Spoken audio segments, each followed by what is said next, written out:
Hello दोस्तों, स्वागत है आपके अपने जेबी कोचिंग यूट्यूब चैनल पे। तो दोस्तों आइए आज लेकर आया हूँ आपके लिए एसएससी जीडी लेवल के क्वेश्चन। एसएससी जीडी का इम्पोर्टेंट क्वेश्चन जो कि आपके आगामी एग्जाम में आने वाले क्वेश्चन, जैसे कि ये सब क्वेश्चन प्रीवियस ईयर्स के हैं, लेकिन ऐसे ही क्वेश्चन आपके एग्जाम में आएंगे। ठीक है, तो आइए क्वेश्चन को देखते हैं सॉल्व करके। ध्यान दीजिए, जैसे दिया है एक आदमी नौका को 13 किलोमीटर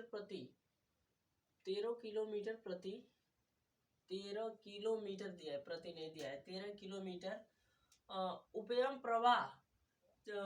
प्रवाह चलाता है। उपयम का मतलब विरुद्ध, ठीक है ना, यानी विरुद्ध चलाता है और 28 किलोमीटर अनुप्रवाह उसे हर बार 5 घंटे लगते हैं। तो धारा प्रवाह की चाल है, ठीक है ना। जैसे एक आदमी है, एक नौका को धारा के विरुद्ध चाल मतलब नाव को लेकर जा रहा है, तो उसे 5 घंटे लगता है, ठीक है। और इसके बाद पूछ रहा है कि 28 किलोमीटर अनुप्रवाह यानी धारा की दिशा में जा रहा है, तो तभी उसे 5 घंटा लगता है। तो धारा का चाल पूछा है, धारा का चाल, ध्यान दीजिए, ठीक है। धारा का चाल दिया है, तो यानी इसमें क्या करेंगे, एक 28 किलोमीटर यानी 28 यहाँ लिखेंगे 28 किलोमीटर प्रति घंटा, यानी 28 किलोमीटर यानी 5 घंटे में 28 किलोमीटर जा रहा है धारा के साइड। और इसके बाद एक धारा के विरुद्ध, अब क्या करेंगे इसमें से, ध्यान दीजिए, अब धारा का पूछ रहा है ना, धारा की चाल पूछा है, तो इसमें से घटा देंगे। अगर वही पूछा कि नाव की चाल पूछता तो इसमें जोड़ देंगे, धारा का चाल पूछा है तो क्या करते हैं, घटा देते हैं। अब क्या करेंगे, अब 13/5 और इसको घटा के और इसमें क्या करेंगे, 2 से भाग लगा देंगे। क्या करेंगे, 2 से भाग लगा देंगे और इसका 5 का एलसीएम 5 हो जाएगा और 28 में से 13 घटा देंगे तो 5 यानी 15 हो जाएगा, ठीक है। अब इसमें 2 से भाग लगाएंगे, 5 एकम 5, 5 3 15, यानी आ जाएगा 3/2। 3/2 का मतलब हो जाएगा 1.5 किलोमीटर, यानी 1.5 किलोमीटर प्रति घंटा, यानी उसका चाल है 1.5 किलोमीटर प्रति घंटा, यानी option number B right answer हो जाएगा। अगर दोस्तों अगर दिया रहता है यहाँ पे नाव की चाल तो जोड़ देते, ठीक है। इसमें धारा की चाल पूछा है तो क्या करेंगे, घटा देंगे। तो यही क्वेश्चन है, यही लेवल है और यही क्वेश्चन आपको पढ़ना है और पढ़ के एग्जाम में जाके एग्जाम में बैठना है, ठीक है। तो चलते हैं नेक्स्ट क्वेश्चन पे।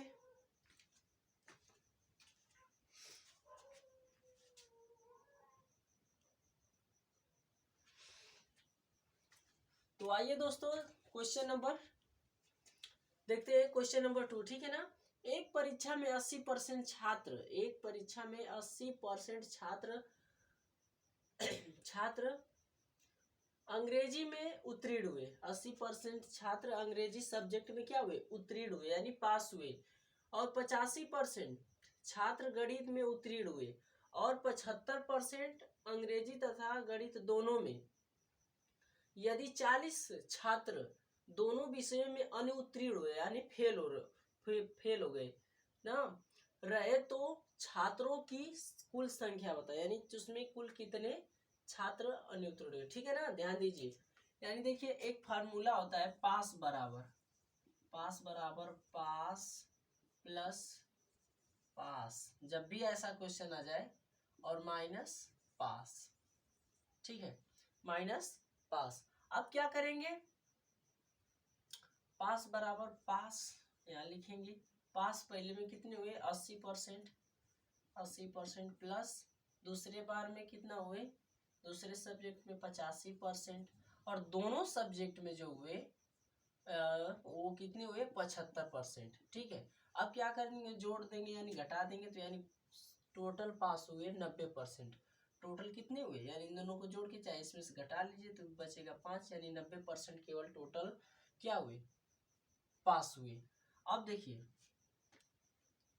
90% दोनों सब्जेक्टों में पास हुए। अब इसमें लिखा है फेल इन बोथ सब्जेक्ट, ध्यान दीजिए, फेल इन बोथ दोनों सब्जेक्ट, यानी दोनों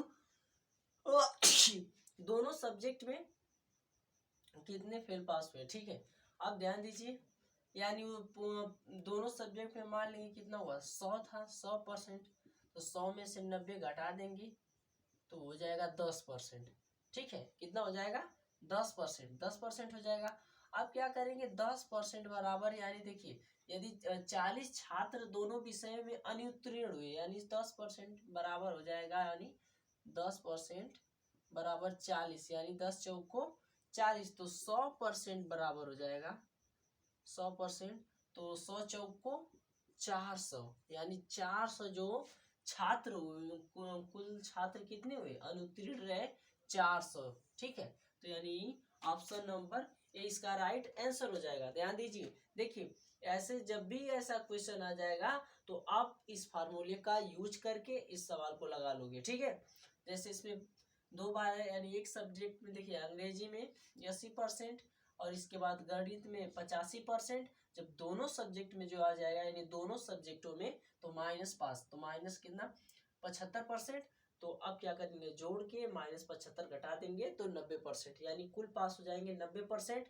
अब दो, तो फेल इन पास दोनों सब्जेक्टों में 100% कर रहा होगा, तो 100% में से 90% घटा देंगे तो यानी 10% हो जाएगा, तो 10% बराबर, यानी 10% के बराबर कितना है, 40%। ठीक है, 10% के बराबर 40%, तो 100% के बराबर तो 40 4 बार गुणा कर देंगे तो इसमें हो जाएगा, यानी 100 चौको 400।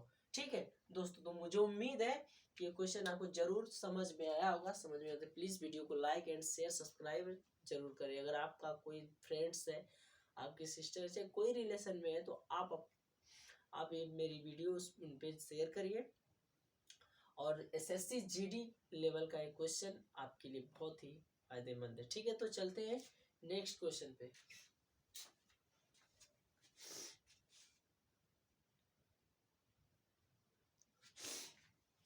तो दोस्तों चलते हैं क्वेश्चन नंबर 3, ठीक है ना, question number 3, SSC GD crack करना है तो मैथ पढ़ना है, ये सब मैथ लेवल के क्वेश्चन है दोस्तों। तो चलते हैं, देखिए यदि ए का 90%, बी का 30% हो तो बी रेशियो ए का मान बताना है, बी रेशियो ए का मान बताना है। तो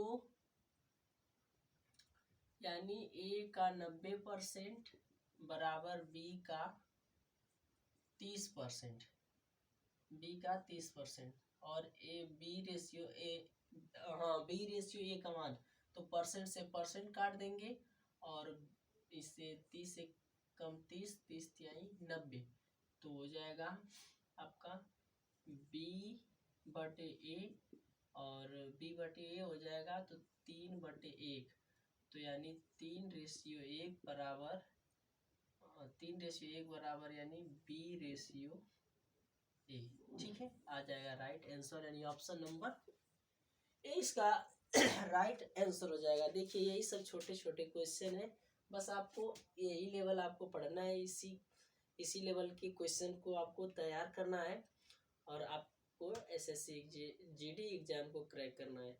ठीक है, तो दोस्तों बहुत ज़्यादा बड़ा सवाल नहीं आने वाला है, बस छोटे ही लेवल रहने वाले हैं क्वेश्चन, छोटे ही सवाल रहने वाले हैं। ठीक है, बस आप उससे प्रैक्टिस करिए, प्रैक्टिस करेंगे तो आपको आसान हो जाएगा, यानी आपके लिए बहुत ही आसान हो जाएगा, एग्जाम में आप जल्दी से जल्दी क्वेश्चन बना लेंगे। ठीक है, तो चलते हैं क्वेश्चन नंबर 4 पे। ठीक है,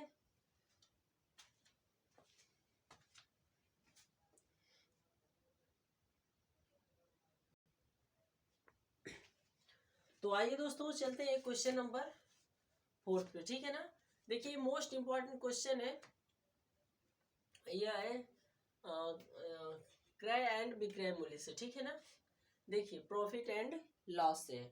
ठीक है, एक वस्तु का विक्रय मूल्य 750 रुपये है, ध्यान दीजिए, एक वस्तु का विक्रय मूल्य 750 रुपये है और क्रय मूल्य इसके विक्रय मूल्य का 4/3 गुना है, तो वो प्रतिशत है, यानी प्रतिशत क्या है, यानी इसका परसेंटेज निकालना है। यानी देखिए एक वस्तु का विक्रय मूल्य, विक्रय मूल्य का मतलब एसपी, एसपी कितना है 750 रुपए है। अब इसका पूछा है कि क्रय मूल्य, तो क्रय मूल्य इसके विक्रय मूल्य का कितना है 4/3 गुना है। यानी जो क्रय मूल्य यानी सीपी पूछ रहा है इसी का 750 का 4/3 गुना है। ठीक है, तो इसे काट लेंगे, 3 एक कम 3, अरे नहीं 3 दूना के 6, 3 5 15, यानी कट गया 25 बार में, 25 चौको 100, सॉरी 25 चौको 100 और 1 0, यानी जो इसका सीपी आ गया दोस्तों यानी 1000, सीपी कितना है 1000 आ गया सीपी। तो पूछा क्या है, तो प्रतिशत पूछा है यानी परसेंटेज में पूछा है। तो इसे यानी देखिए जो क्रय मूल्य था 1000 और जो विक्रय मूल्य 750 रुपया। ठीक है,